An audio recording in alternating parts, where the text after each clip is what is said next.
Realme Narzo 65 എന്ന പുതിയൊരു smart phone launch ചെയ്യാൻ പോകുന്നുണ്ട്. ഈ ഒരു ഫോൺ ഇപ്പം ഗീക്ബെൻ സൈറ്റിലൊക്കെ ലിസ്റ്റ് ചെയ്തിട്ടുണ്ട്. ഈ ഫോണിൻ്റെ ഫീച്ചേഴ്സിനെ പറ്റിയിട്ടുള്ള പല കാര്യങ്ങളും ഇപ്പം പറയാൻ കഴിഞ്ഞിട്ടുണ്ട്. ഈ ഒരു വീഡിയോയിൽ നമ്മൾ നോക്കാൻ പോകുന്നത് Realme Narzo 65 എന്ന സ്മാർട്ട് ഫോണിനെ പറ്റിയിട്ടാണ്.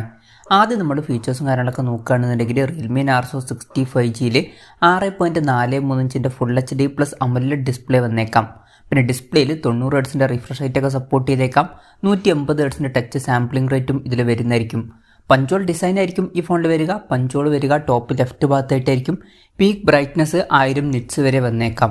അപ്പോൾ ഡിസ്പ്ലേ ഫീച്ചേഴ്സ് മൊത്തത്തിൽ നോക്കുകയാണെന്നുണ്ടെങ്കിൽ അത്യാവശ്യം തിരക്കേടില്ലാത്ത നല്ല ഡിസ്പ്ലേ ഫീച്ചേഴ്സൊക്കെ ഈ ഫോണിൽ വരാൻ സാധ്യതയുണ്ട്.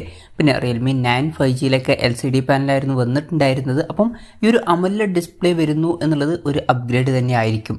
In display finger print sensor ഈ ഫോണിൽ വരുന്നതായിരിക്കും.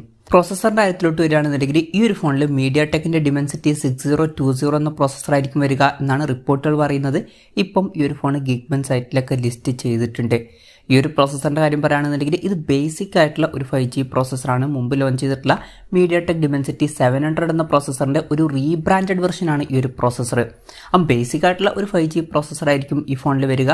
പിന്നെ 5G സപ്പോർട്ട് കാര്യങ്ങളൊക്കെ വരുന്നതായിരിക്കും. ഈ ഫോണിൽ 8GB റാം വരെ വന്നേക്കാം. LPDDR4Xൻ്റെ റാമും UFS 2.2 സ്റ്റോറേജ് ടൈപ്പും ഇതിൽ വരുന്നതായിരിക്കും. മെമ്മറി എക്സ്പാൻഡ് ചെയ്യണമെന്നുണ്ടെങ്കിൽ മെമ്മറി കാർഡ് സ്ലോട്ടൊക്കെ ഈ ഫോണിൽ വരുന്നതായിരിക്കും. 3.5mm ഓഡിയോ ജാക്ക് വരും. പിന്നെ Android 13 ബേസ് ആയിട്ടുള്ള Realme സോഫ്റ്റ്വെയർ ആയിരിക്കും ഈ ഫോണിൽ വരിക. ക്യാമറയുടെ കാര്യം പറയുകയാണെന്നുണ്ടെങ്കിൽ ഫോണിൻ്റെ പിന്നിൽ ഡ്യുവൽ ക്യാമറ സെറ്റപ്പ് വരാനാണ് സാധ്യത. 64 mega pixel main camera sensor ആയിരിക്കും ഈ ഫോണിൽ വരിക. ഇത് ഒംനിവിഷൻ്റെ സെൻസർ ആയിരിക്കും. പിന്നെ 2 മെഗാ പിക്സൽ ഒരു ഡെപ്ത് സെൻസറും വന്നേക്കാം. അൾട്രാ വൈഡ് ആംഗിൾ ലെൻസ് ഒന്നും ഇതിൽ വരാൻ ചാൻസ് ഇല്ല. ഫ്രണ്ടിൽ 8 മെഗാ പിക്സൽ സെൽഫി ക്യാമറ വരാനാണ് സാധ്യത. ബാറ്ററിയുടെ കാര്യത്തിലോട്ട് വരികയാണെന്നുണ്ടെങ്കിൽ 5000 mAh ബാറ്ററി ഇതിൽ വന്നേക്കാം. 33 വാട്ടിൻ്റെ ഫാസ്റ്റ് ചാർജ് സപ്പോർട്ട് ചെയ്യുന്നതായിരിക്കും. അതുപോലെ തന്നെ Type-C ചാർജിംഗ് പോർട്ടും ഇതിൽ വന്നേക്കാം. ഇതൊക്കെയാണ് ഫീച്ചേഴ്സിനെ പറ്റി പറയാനുള്ള കാര്യങ്ങൾ. പിന്നെ പറയേണ്ട ഒരു കാര്യം എന്താണെന്ന് വെച്ചാൽ മുമ്പ് ചൈനീസ് മാർക്കറ്റിൽ Realme 11 5G എന്നൊരു സ്മാർട്ട് ഫോൺ ലോഞ്ച് ചെയ്തിട്ടുണ്ടായിരുന്നു. ഈ ഒരു Realme Narzo 65 എന്ന സ്മാർട്ട് ഫോൺ ആ ഒരു Realme 11 5G എന്ന ഫോണിൻ്റെ ഒരു റീബ്രാൻഡഡ് വെർഷൻ ആയിരിക്കുമെന്നാണ് ഇപ്പോൾ ഉള്ള റിപ്പോർട്ടുകൾ പറയുന്നത്. എന്നാലും കൺഫർമേഷൻസ് ഒന്നും പുറത്ത് വന്നിട്ടില്ല. ലോഞ്ച് ഡേറ്റിനെ പറ്റി പറയുകയാണെന്നുണ്ടെങ്കിൽ അതിനെ പറ്റിയിട്ടുള്ള കാര്യങ്ങളും ഇപ്പം പറയാൻ കഴിഞ്ഞിട്ടില്ല. ലോഞ്ച് ഡേറ്റിനെ പറ്റിയിട്ടുള്ള ന്യൂസുകളൊക്കെ പുറത്ത് വരുമ്പോൾ അതിനെ പറ്റിയിട്ടുള്ള വീഡിയോസൊക്കെ നമ്മൾ ചെയ്യുന്നതായിരിക്കും. അതുപോലുള്ള വീഡിയോസ് കാണാൻ താല്പര്യമുണ്ടെന്നുണ്ടെങ്കിൽ ഈ ചാനലും സബ്സ്ക്രൈബ് ചെയ്യാവുന്നതാണ്.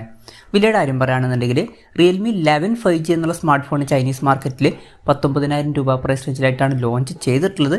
ചിലപ്പം ഈ ഫോൺ ഇന്ത്യൻ മാർക്കറ്റിൽ ലോഞ്ച് ചെയ്യുമ്പം വില ഇത്രയൊന്നും വരാൻ ചാൻസ് ഇല്ല. ചിലപ്പം ഇന്ത്യൻ മാർക്കറ്റിൽ ഒരു 17,000 രൂപ പ്രൈസ് റേഞ്ചിൽ അല്ലെങ്കിൽ 16,000 രൂപ പ്രൈസ് റേഞ്ചിലൊക്കെ ആയിട്ട് ഈ ഫോൺ ലോഞ്ച് ചെയ്തേക്കാം. എന്തായാലും കൺഫർമേഷൻസ് ഒന്നുമില്ല. ജസ്റ്റ് നമ്മുടെ ഒരു എക്സ്പെക്റ്റേഷൻ പറഞ്ഞു എന്നേ ഉള്ളൂ. എന്തായാലും Realme Narzo 65 എന്ന പുതിയൊരു സ്മാർട്ട് ഫോൺ ഇന്ത്യൻ മാർക്കറ്റിൽ ലോഞ്ച് ചെയ്യാൻ പോകുന്നുണ്ട്. ഈ ഫോണിൻ്റെ ഫീച്ചേഴ്സിനെ പറ്റിയിട്ടുള്ള നിങ്ങളുടെ അഭിപ്രായം ജസ്റ്റ് ഒന്ന് കമൻറ്റ് ചെയ്യുക. അതുപോലെ തന്നെ ഈ ഒരു സ്മാർട്ട് ഫോൺ ഇന്ത്യൻ മാർക്കറ്റിൽ നിങ്ങൾ ഏത് പ്രൈസിങ്ങിലാണ് എക്സ്പെക്റ്റ് ചെയ്യുന്നത് എന്നുള്ള കാര്യം കൂടി ജസ്റ്റ് ഒന്ന് കമൻറ്റ് ചെയ്യുക.